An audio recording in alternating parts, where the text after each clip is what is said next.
जय श्री राधे, हरे कृष्णा। प्रिय श्रोताओं, आप सभी का दिन शुभ हो और मंगलमय हो। आज दिनांक है 21 मई और दिन है गुरुवार। आज ब्रह्म मुहूर्त का समय रहेगा सुबह 4:10 से 4:58 तक।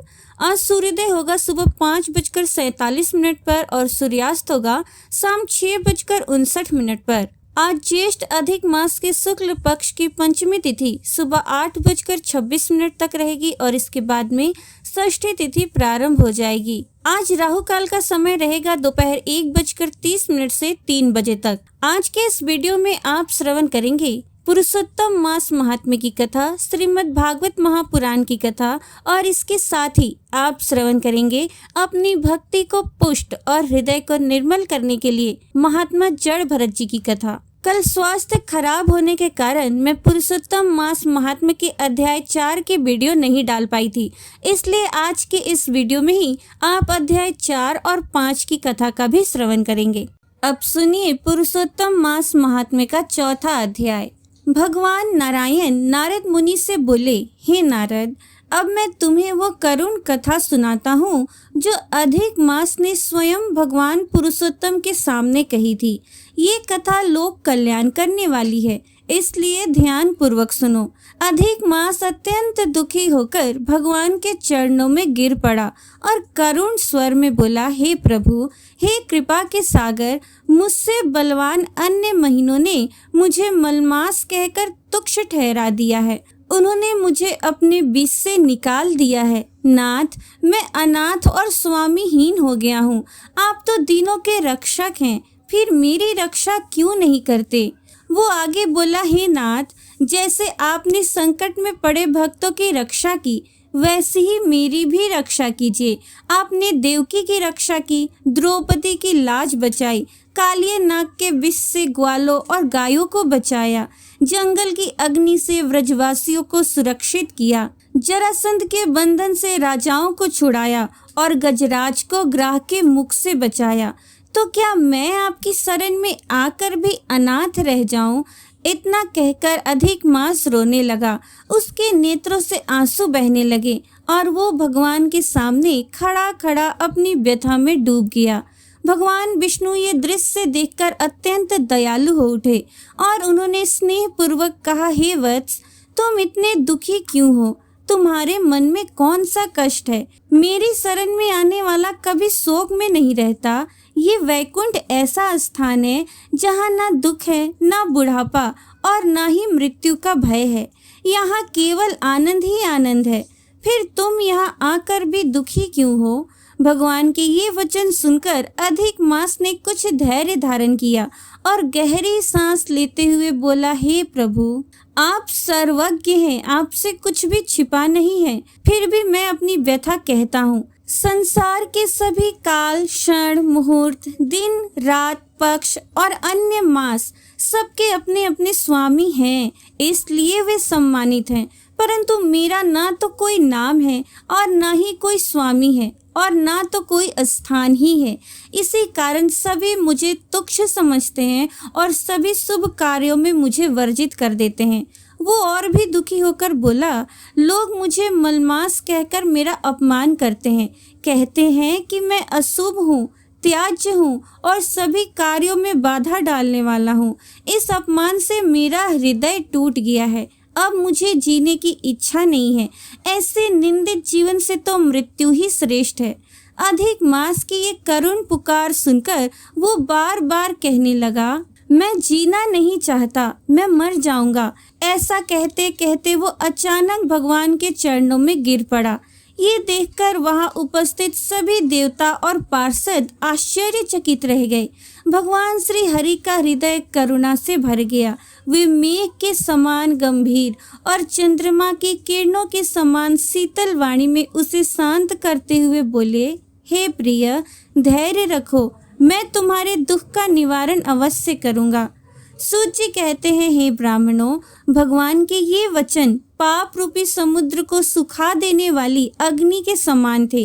उन्हें सुनकर नारद मुनि अत्यंत प्रसन्न हुए और आगे की कथा सुनने के लिए उत्सुक हो उठे। देवर्षि नारद ने भगवान नारायण से जिज्ञासा की कि हे प्रभु, जब अधिक मास ने अपनी करुण व्यथा भगवान के सामने कही, तब भगवान श्री हरि ने उससे क्या कहा, कृपा करके विस्तार से बताइए। भगवान नारायण बोले, हे नारद, ध्यान पूर्वक सुनो।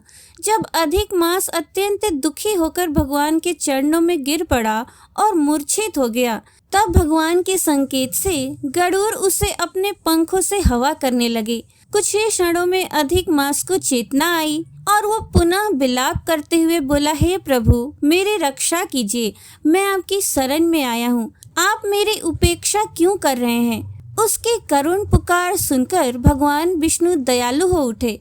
उन्होंने स्नेह से कहा, हे वत्स, उठो और धैर्य रखो, शोक मत करो, तुम्हारा दुख अब दूर होगा। ये कहकर भगवान कुछ क्षण विचार में डूब गए और फिर बोले, हे प्रिय, अब तुम मेरे साथ चलो, मैं तुम्हें उस दिव्य लोक में लेकर चलता हूँ जहाँ स्वयं भगवान श्री कृष्ण पुरुषोत्तम निवास करते हैं। वही तुम्हारे दुख का निवारण करेंगे। इसके बाद भगवान विष्णु अधिक मास का हाथ पकड़कर उसे गोलोक ले गए। ये गोलोक अत्यंत दिव्य और अलौकिक स्थान है, जहाँ केवल प्रकाश ही प्रकाश है, जैसे करोड़ों सूर्य एक साथ चमक रहे हो। वो लोक सभी लोकों से श्रेष्ठ, नित्य और परम आनंद से परिपूर्ण है। गोलोक का वर्णन करते हुए बताया गया है कि वहाँ की भूमि रत्नों से बनी हुई है, चारों ओर अद्भुत प्रकाश और सौंदर्य व्याप्त है। वहाँ न कोई राग है, न शोक, न मृत्यु का भय, सिर्फ शांति और आनंद ही आनंद है। उस दिव्य लोक के नीचे बैकुंठ और शिवलोक स्थित है, जहाँ भगवान विष्णु और भगवान शिव अपने अपने भक्तों के साथ निवास करते हैं। गोलोक के भीतर एक अद्भुत ज्योति विराजमान है, जो परमानंद का स्रोत है। उसी ज्योति के मध्य में भगवान श्री कृष्ण का दिव्य स्वरूप प्रकट होता है। उनका रूप अत्यंत मनोहर है। श्याम वर्ण, कमल के समान नेत्र, मधुर मुस्कान, हाथ में मुरली, पीतांबर धारण किए हुए, वनमाला से सुशोभित। उनके मुख की आभा करोड़ों चंद्रमाओं के समान शीतल और आकर्षक है। भगवान श्री कृष्ण वहाँ रास मंडल के मध्य विराजमान हैं। चारों ओर गोपियां और भक्तगण हैं। वे पूर्ण परब्रह्म, समस्त सृष्टि के आधार और सभी आनंदों के स्रोत हैं। वे भक्तों पर असीम कृपा करने वाले, निष्प्रिय, निर्विकार और सर्वशक्तिमान हैं। भगवान विष्णु अधिक मास को उसी गोलोक में लेकर पहुँचे ताकि वो स्वयं श्री कृष्ण के दर्शन कर सके और अपनी पीड़ा से मुक्त हो सके। ये दृश्य अत्यंत दिव्य और अद्भुत था। सूत जी कहते हैं, इस प्रकार भगवान नारायण ने ये अद्भुत कथा कहकर कुछ समय के लिए मौन धारण किया। ये सुनकर नारद मुनि अत्यंत उत्सुक हो उठे और आगे की कथा जानने के लिए पुनः प्रश्न करने लगे। प्रिय श्रोताओं, आज का अध्याय यहीं पर समाप्त हुआ। आगे के अध्याय का श्रवण आप कल के वीडियो में जरूर कीजिएगा। अब आइए आज आपको सुनाते हैं महात्मा जड़ भरत जी की कथा।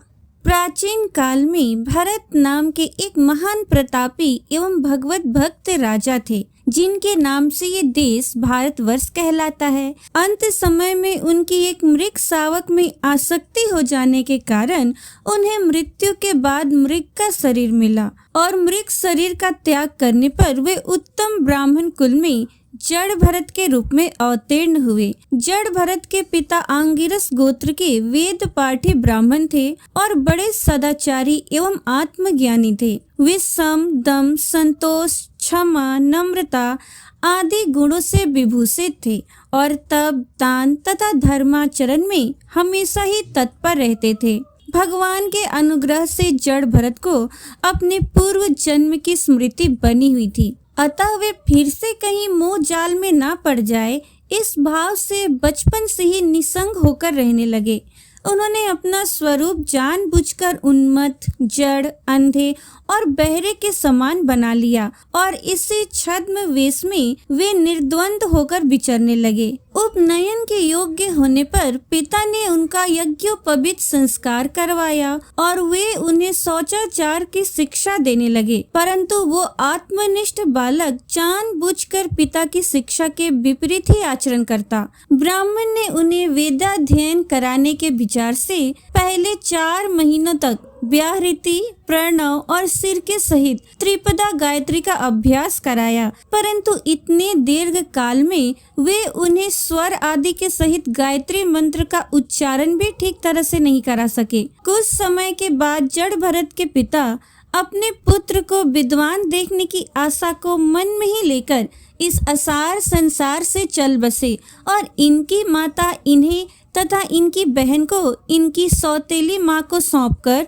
स्वयं पति का सहगमन कर पति लोक को चली गई। पिता का परलोकवास हो जाने पर इनके सौतेले भाइयों ने, जिनका आत्म विद्या की ओर कोई ध्यान नहीं था और जो कर्म कांड को ही सब कुछ समझते थे, इन्हें जड़ बुद्धि एवं निकम्मा समझकर पढ़ाने का आग्रह ही छोड़ दिया। जड़ भरत जी भी जब लोग इनके स्वरूप को न जानकर इन्हें जड़, उन्मत्त आदि कहकर इनकी अवज्ञा करते, तब उन्हें जड़ और उन्मत्त सा ही उत्तर देते। लोग इन्हें जो कोई भी काम करने को कहते उसे ये तुरंत कर देते, कभी बेगार में, कभी मजदूरी पर, किसी समय भिक्षा मांगकर और कभी बिना उद्योग किए ही जो कुछ बुरा भला अन्न इन्हें मिल जाता उसी से ये अपना निर्वाह कर लेते थे। स्वाद की बुद्धि से तथा इंद्रियों की तृप्ति के लिए कभी कुछ नहीं खाते थे, क्योंकि उन्हें ये बोध हो गया था कि स्वयं अनुभव रूप आनंद स्वरूप आत्मा मैं ही हूँ और मान अपमान, जय पराजय आदि द्वंद्वों से उत्पन्न होने वाले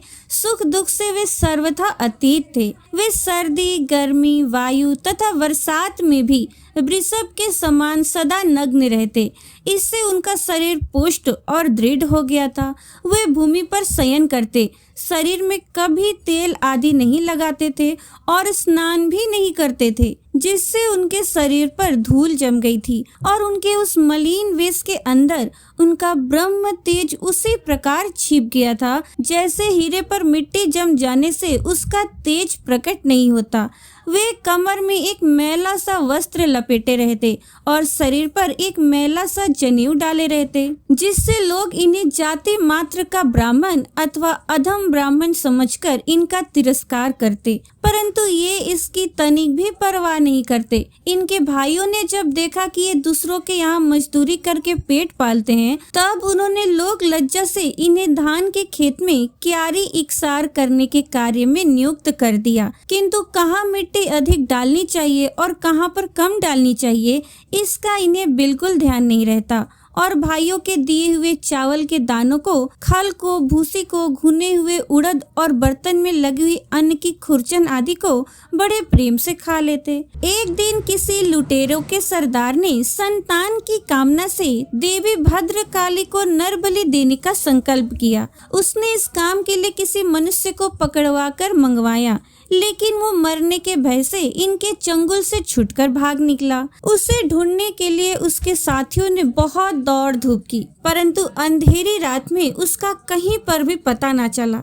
अकस्मात देवयोग से उनकी दृष्टि जड़ भरत जी पर पड़ी, जो एक टांग पर खड़े होकर हरिण, सुअर आदि जानवरों से खेत की रखवाली कर रहे थे। उन्हें देखकर ये लोग बहुत प्रसन्न हुए और ये पुरुष पशु उत्तम लक्षणों वाला है, इसे देवी की भेंट चढ़ाने से हमारे स्वामी का कार्य अवश्य सिद्ध होगा। ये सोचकर वे लोग इन्हें रस्सी से बांधकर देवी के मंदिर ले गए। उन्होंने इन्हें विधिवत स्नान कराकर कोरे वस्त्र पहनाए और आभूषण, पुष्पमाला और तिलक आदि से अलंकृत कर भोजन कराया। फिर गान, स्तुति एवं मृदंग तथा मंजीरों का शब्द करते हुए इन्हें देवी के आगे ले जाकर बिठा दिया। इसके बाद पुरोहित ने उस पुरुष पशु के रुधिर रूप मद से देवी को तृप्त करने के लिए मंत्रों से अभिमंत्रित किए हुए कराल खड़क को उठाया और चाहा कि एक ही हाथ से उनका काम तमाम कर दे। इतने में ही उसने देखा कि मूर्ति में से बड़ा भयंकर शब्द हुआ और साक्षात भद्रकाली मूर्ति में से प्रकट होकर पुरोहित के हाथ से तलवार छीन ली और उसी से उन पापी दुष्टों के सिर काट डाले। एक दिन की बात है, सिंधु सौबीर देशों का राजा रहुगण तत्व ज्ञान प्राप्त करने की इच्छा से कपिल मुनि की आश्रम को जा रहा था। इच्छोमती नदी के तीर पर पालकी उठाने वालों में एक कहार की कमी पड़ गई। देवयोग से महात्मा जड़ भरत जी आ पहुँचे। कहारों ने देखा कि ये मनुष्य हट्टा कट्टा, नौजवान और गठीले शरीर वाला है। अतः ये पालकी ढोने में बहुत काम आएगा। इसलिए उन्होंने इनको जबरदस्ती पकड़कर अपने में शामिल कर लिया। पालकी उठाकर चलने में हिंसा ना हो जाए, इस भय से ये बाण भर आगे की पृथ्वी को देखकर वहाँ कोई कीड़ा चींटी आदि तो नहीं है, ये निश्चय करके आगे बढ़ते थे। इस कारण इनकी गति दूसरे पालकी उठाने वालों के साथ एक सरीखी नहीं हुई और पालकी टेढ़ी होने लगी। तब राजा को उन पालकी उठाने वालों पर बड़ा क्रोध आया और वो उन्हें डांटने लगा। इस पर उन्होंने कहा कि हम लोग तो ठीक चल रहे हैं महाराज, ये नया आदमी ठीक तरह से नहीं चल रहा है। ये सुनकर राजा रहुगण, यद्यपि उनका स्वभाव बहुत शांत था, लेकिन क्षत्रिय स्वभाव के कारण कुछ तमतमा उठे और जड़ भरत जी के स्वरूप को न पहचानकर उन्हें भला बुरा कहने लगे। जड़ भरत जी उनकी बातों को बड़ी शांति पूर्वक सुनते रहे और अंत में उन्होंने उनकी बातों का बड़ा सुंदर और ज्ञान पूर्ण उत्तर दिया। राजा रहुगण भी उत्तम श्रद्धा के कारण तत्वों को जानने के अधिकारी थे। जब उन्होंने इस प्रकार का सुंदर उत्तर उस पालकी ढोने वाले मनुष्य से सुना, तब उनके मन में ये निश्चय हो गया कि हो ना हो ये कोई छद्म वेशधारी महात्मा ही है। अतः वे अपने बड़प्पन के अभिमान को त्याग कर तुरंत पालकी से नीचे उतर पड़े और लगे उनके चरणों में गिरकर गिड़गिड़ाने और क्षमा मांगने। तब जड़ भरत जी ने राजा को अध्यात्म तत्व का बड़ा सुंदर उपदेश दिया, जिसे सुनकर राजा कृत्य हो गए और अपने को धन्य मानने लगे। तो ये थी महात्मा जड़ भरत जी की कथा। अब सुनिए श्रीमद् भागवत महापुराण के 9वें स्कंद का 24वां अध्याय। श्री सुखदेव जी कहते हैं, परीक्षित, राजा विदर्भ की भोज्या नामक पत्नी से 3 पुत्र हुए, कुश, क्रध और रोमपाद। रोमपाद विदर्भ वंश में बहुत ही श्रेष्ठ पुरुष हुए। रोमपाद का पुत्र बभ्रू, बभ्रू का कृति, कृति का उसिक और उसिक का चेदी। राजन, इस चेदी के वंश में ही दम, घोष एवं शिशुपाल आदि हुए। क्रथ का पुत्र हुआ कुंती, कुंती का धृष्टि, धृष्टि का निर्वृति, निर्वृति का दर्शाह और दर्शाह का व्योम, व्योम का जिमुत, जिमुत का विकृति, विकृति का भीमरथ, भीमरथ का नौरथ और नौरथ का पुत्र हुआ दशरथ। दशरथ से शकुनी, शकुनी से करम्भी, करम्भी से देवरात, देवरात से देवछत्र, देवछत्र से मधु, मधु से कुरुवश और कुरुवश से अनु हुए। अनु से पुरुहोत्र, पुरुहोत्र से आयु और आयु से सातवत का जन्म हुआ। परीक्षित, सातवत के 7 पुत्र हुए, भजमान, भजी, दिव्य, वृष्णि, देवावृत, अंधक और महाभोज। भजमान की 2 पत्नियां थी, 1 से 3 पुत्र हुए, निम्लोची, किंकीड़ और धृष्टि। दूसरी पत्नी से भी 3 पुत्र हुए, सताजीत, सहस्राजीत और आयुताजीत। देवावृद्ध के पुत्र का नाम था बभ्रू। देवावृद्ध और बभ्रू के संबंध में ये बात कही जाती है, हमने दूर से जैसा सुन रखा था अब वैसा ही निकट से देखते भी हैं। बभ्रू मनुष्यों में श्रेष्ठ हैं और देवावृद्ध देवताओं के समान है। इसका कारण ये है कि बभ्रू और देवावृद्ध से उपदेश लेकर 14,065 मनुष्य परम पद को प्राप्त कर चुके हैं। सातवत के पुत्रों में महाभोज भी बड़ा धर्मात्मा था, उसी के वंश में भोजवंशी यादव हुए। परीक्षित, वृष्णि के 2 पुत्र हुए, सुमित्र और युधाजित। युधाजित के सिनी और अन्मित्र, ये 2 पुत्र थे। अन्मित्र से निम्न का जन्म हुआ। सत्राजित और प्रसेन नाम से प्रसिद्ध यदुवंशी निम्न के ही पुत्र थे। अन्मित्र का एक और पुत्र था जिसका नाम था सिनी। सिनी से ही सत्यक का जन्म हुआ। इसी सत्यक के पुत्र थे युयुधान, जो सात्यकी के नाम से प्रसिद्ध हुए। सात्यकी का जय, जय का कुणी और कुणी का पुत्र हुआ युगंधर। अन्मित्र के तीसरे पुत्र का नाम था वृष्णि, स्वफल्क और चित्ररथ। स्वफल्क की पत्नी का नाम था गांधिनी। उनमें सबसे श्रेष्ठ अक्रूर के अतिरिक्त 12 पुत्र उत्पन्न हुए। आसंग, सारमीय, मृदुर, मृदुविद, गिरि, धर्मवृद्ध, सुकर्मा, क्षेत्रोपेक्ष, अरिमर्दन, शत्रुघ्न, गंधमादन और प्रतिबाहु। इनके एक बहन भी थी जिसका नाम था सुचिरा। अक्रूर के 2 पुत्र थे, देवान और उपदेव।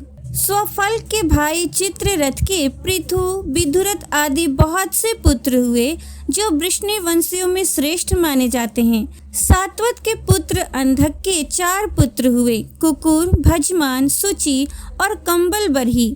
उनमें कुकुर का पुत्र वहनी, वहनी का बिलोमा, बिलोमा का कपोत रोमा और कपोत रोमा का अनु हुआ। तुम्ब्रु गंधर्व के साथ अनु की बड़ी मित्रता थी। अनु का पुत्र अंधक, अंधक का दुदुम्भी, दुदुम्भी का अरिध्योत, अरिध्योत का पुनर्वसु और पुनर्वसु के आहुक नाम का एक पुत्र तथा आहुकी नाम की एक कन्या हुई। आहु के 2 पुत्र हुए, देवक और उग्रसेन। देवक के 4 पुत्र हुए, देववान, उपदेव, सुदेव और देवर्धन। इनकी 7 बहनें भी थी, धृत, देवा, शांति देवा, उपदेवा, श्रीदेवा, देवरक्षिता, सहदेवा और देवकी। वसुदेव जी ने इन सब के साथ विवाह किया था। उग्रसेन के 9 लड़के थे, कंस, सुनामा, न्याग्रोध, कंक, शंकु, सुहु, राष्ट्रपाल, सृष्टि और तुष्टिमान। उग्रसेन के 5 कन्याएं भी थी, कंसा, कंसवती, कंका, सुरभु और राष्ट्रपालिका। इनका विवाह देवभाग आदि वसुदेव जी के छोटे भाइयों से हुआ था। चित्ररथ के पुत्र विदुरथ से सूर, सूर से भजमान, भजमान से सिनी, सिनी से स्वयंभोज और स्वयंभोज से ऋदिक हुए। ऋदिक से 3 पुत्र हुए, देवबाहु, शतधन्वा और कृतवर्मा। देवमिड के पुत्र सूर की पत्नी का नाम था मारिसा। उन्होंने उसके गर्भ से 10 निष्पाप पुत्र उत्पन्न किए। वसुदेव, देवभाग, देवश्रवा, आनक, सृंजय, श्यामक, कंक, समिक, वत्सक और ब्रिक, ये सब के सब बड़े पुण्यात्मा थे। वसुदेव जी के जन्म के समय देवताओं के नगारे स्वयं ही बजने लगे थे, अतः वे आनक दुंदुभि भी कहलाए। वे ही भगवान श्री कृष्ण के पिता हुए। वसुदेव आदि की 5 बहनें भी थी, पृथा, श्रुतदेवा, श्रुतकीर्ति, श्रुतश्रवा और राजाधि देवी। वसुदेव के पिता सूरसेन के एक मित्र थे, कुंती भोज। कुंती भोज के कोई संतान नहीं थी, इसलिए सूरसेन ने उन्हें पृथा नाम की अपनी सबसे बड़ी कन्या गोद दे दी। पृथा ने दुर्वासा ऋषि को प्रसन्न करके उनसे देवताओं को बुलाने की विद्या सीख ली। एक दिन उस विद्या के प्रभाव की परीक्षा लेने के लिए पृथा ने परम पवित्र भगवान सूर्य का आवाहन किया। उसी समय भगवान सूर्य वहां आ पहुंचे। उन्हें देखकर पृथा यानी कि कुंती का हृदय विस्मय से भर गया। उसने कहा, भगवान मुझे क्षमा कीजिए, मैंने तो परीक्षा करने के लिए ही इस विद्या का प्रयोग किया था, अब आप पधार सकते हैं। सूर्य देव ने कहा, देवी मेरा दर्शन कभी निष्फल नहीं हो सकता, इसलिए हे सुंदरी अब मैं तुझसे एक पुत्र उत्पन्न करना चाहता हूँ। ये कहकर भगवान सूर्य ने गर्भ स्थापित कर दिया और इसके बाद वे स्वर्ग चले गए। उसी समय उससे एक बड़ा सुंदर एवं तेजस्वी शिशु उत्पन्न हुआ। वो देखने में दूसरे सूर्य के समान जान पड़ता था। पृथा लोक निंदा से डर गई, इसलिए उसने बड़े दुख से उस बालक को नदी के जल में छोड़ दिया। परीक्षित, उसे पृथा का विवाह तुम्हारे परदादा पांडु से हुआ था, जो वास्तव में बड़े सच्चे वीर थे। परीक्षित, पृथा की छोटी बहन श्रुतदेवा का विवाह करुष देश के अधिपति वृद्ध शर्मा से हुआ था। उसके गर्भ से दंतवक्र का जन्म हुआ। ये वही दंतवक्र है जो पूर्व जन्म में सनकादिक ऋषियों के शाप से हिरण्याक्ष हुआ था। केकय देश के राजा धृष्टकेतु ने श्रुतकीर्ति से विवाह किया था। उससे संतर्दन आदि 5 केकय राजकुमार हुए। राजाधि देवी का विवाह जयसेन के साथ हुआ था। उसके 2 पुत्र हुए, विंध्य और अनुविंध्य। वे दोनों ही अवंती के राजा हुए। चेदी राज दमघोष ने श्रुतश्रवा का पाणी ग्रहण किया। उसका पुत्र था शिशुपाल, जिसका वर्णन मैं पहले ही कर चुका हूँ। वसुदेव जी के भाइयों में से देवभाग की पत्नी कंसा के गर्भ से 2 पुत्र उत्पन्न हुए, चित्रकेतु और बृहद्वल। देवश्रवा की पत्नी कंसवती से सुबीर और इसुमान नाम के 2 पुत्र हुए। आनक की पत्नी कंका के गर्भ से भी 2 पुत्र उत्पन्न हुए, सत्यजीत और पुरुजीत। सृंजय ने अपनी पत्नी राष्ट्रपालिका के गर्भ से वृष और दुर्मशन आदि कई पुत्र उत्पन्न किए। इसी प्रकार श्यामक ने सूरभूमि नाम की पत्नी से हरिकेश और हिरण्याक्ष नामक 2 पुत्र उत्पन्न किए। मित्रकेशी अप्सरा के गर्भ से वत्स के भी वृक आदि कई पुत्र उत्पन्न हुए। वृक ने दुर्वाक्षी के गर्भ से तक्ष, पुष्कर और साल आदि कई पुत्र उत्पन्न किए। समीक की पत्नी सुदामिनी ने भी सुमित्र और अर्जुनपाल आदि कई बालक उत्पन्न किए। कंक की पत्नी कणिका के गर्भ से 2 पुत्र उत्पन्न हुए, ऋतधाम और जय। आनक दुदुम्बी वसुदेव जी की पौरवी, रोहिणी, भद्रा, मदिरा, रोचना, एला और देवकी आदि बहुत सी पत्नियां थी। रोहिणी के गर्भ से वसुदेव जी के बलराम, गद, सारण, दुर्मद, विपुल, ध्रुव और कृत आदि पुत्र हुए थे। पौरवी के गर्भ से उनके 12 पुत्र हुए, भूत, सुभद्र, भद्रवाह, दुर्मद और भद्र आदि। नंद, उपनंद, कृतक, सुर आदि मदिरा के गर्भ से उत्पन्न हुए थे। कौशल्या ने एक ही वंश उजागर पुत्र उत्पन्न किया था, उसका नाम था केसी। उसने रोचना से हस्त और हिमांगत आदि तथा ईला से उरुवल्क आदि प्रधान यदुवंशी पुत्र को जन्म दिया। परीक्षित, वसुदेव जी के धृत देवा के गर्भ से विपृष्ट नाम का एक ही पुत्र हुआ और शांति देवा से श्रम और प्रतिश्रुत आदि कई पुत्र हुए। उपदेवा के पुत्र कल्पवर्ष आदि 10 राजा हुए और श्री देवा के वसु, हंस, सुवंश आदि 6 पुत्र हुए। देवरक्षिता के गर्भ से गद आदि 9 पुत्र हुए तथा जैसे स्वयं धर्म ने 8 वसुओं को उत्पन्न किया था, वैसे ही वसुदेव जी ने सहदेवा के गर्भ से पुरु, विश्रुत आदि 8 पुत्र उत्पन्न किए। परम उदार वसुदेव जी ने देवकी के गर्भ से भी 8 पुत्र उत्पन्न किए, जिनमें 7 के नाम है कीर्तिमान, सुसेन, भद्रसेन, ऋजु, समर्दन, भद्र और शेषा अवतार श्री बलराम जी। उन दोनों के 8वें पुत्र स्वयं श्री भगवान ही थे। परीक्षित, तुम्हारी परम सौभाग्यवती दादी सुभद्रा भी देवकी जी की ही कन्या थी। जब जब संसार में धर्म का ह्रास और पाप की वृद्धि होती है, तब तब सर्वशक्तिमान भगवान श्री हरि अवतार ग्रहण करते हैं। परीक्षित, भगवान सबके दृष्टा और वास्तव में असंख्य आत्मा ही हैं, इसलिए उनकी आत्म स्वरूपिणी योग माया के अतिरिक्त उनके जन्म अथवा कर्म का और कोई भी कारण नहीं है। उनकी माया का विलासी जीव के जन्म, जीवन और मृत्यु का कारण है और उनका अनुग्रह ही माया को अलग करके आत्म स्वरूप को प्राप्त करने वाला है। जब असुरों ने राजाओं का वेश धारण कर लिया और कई अक्षौहिणी सेना इकट्ठी करके वे सारी पृथ्वी को रौंदने लगे, तब पृथ्वी का भार उतारने के लिए ही भगवान मधुसूदन बलराम जी के साथ अवतीर्ण हुए। उन्होंने ऐसे ऐसे लीलाएं की जिनके संबंध में बड़े बड़े देवता मन से अनुमान भी नहीं लगा सकते। शरीर से करने की तो बात ही अलग है। पृथ्वी का भार तो उतरा ही, साथ ही कलयुग में पैदा होने वाले भक्तों पर अनुग्रह करने के लिए भगवान ने ऐसे पवित्र यश का विस्तार किया जिसका गान और श्रवण करने से ही उनके दुख, शोक और अज्ञान सब के सब नष्ट हो जाएंगे। उनका यश क्या है? लोगों को पवित्र करने वाला श्रेष्ठ तीर्थ है। संतों के कानों के लिए तो वो साक्षात अमृत ही है।